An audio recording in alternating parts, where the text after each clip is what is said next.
Ngayon naman, gagawa tayo ng masarap na pagkain muli.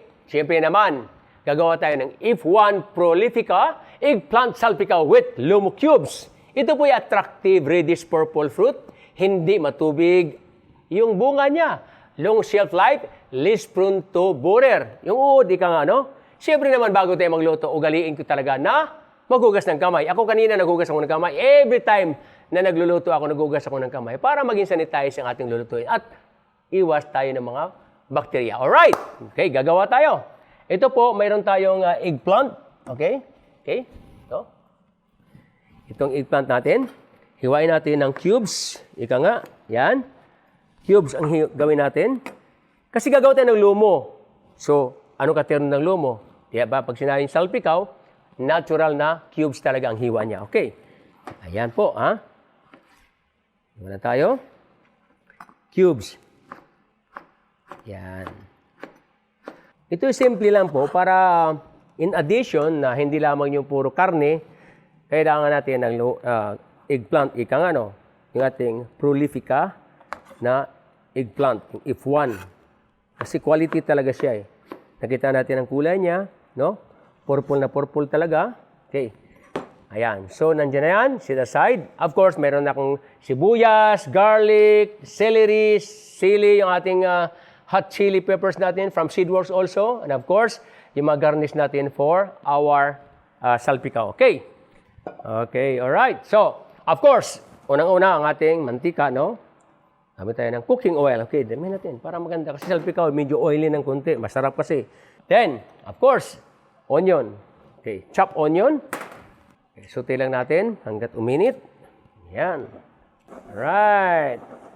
Kunti pa. Slightly brown dapat. Slightly brown. Right. Slightly more. Then, of course, the celery. Celery. And then, yung ating chili.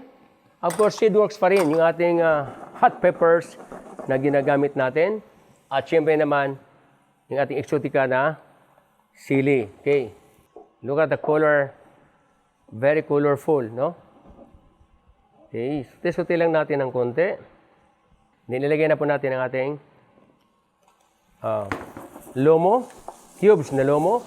Wow! Yan. Yeah! Woo! Then, ang next natin gagawin, ang ating talong, no? Kasi madali maluto yung lomo. Pwede natin isama yung ating eggplant. Okay, yung cubes natin na eggplant. Woo! Ang ganda ng kulay. Look at that. Then, ilagay natin yung ating paprika. Paprika. And then the crushed black pepper. Crush. Halo-halo. Look at the color. Because of the paprika, ang ganda ng kulay, mamula-mula. Nilagyan natin ng seasoning. Okay? And of course, our soy sauce. Yan.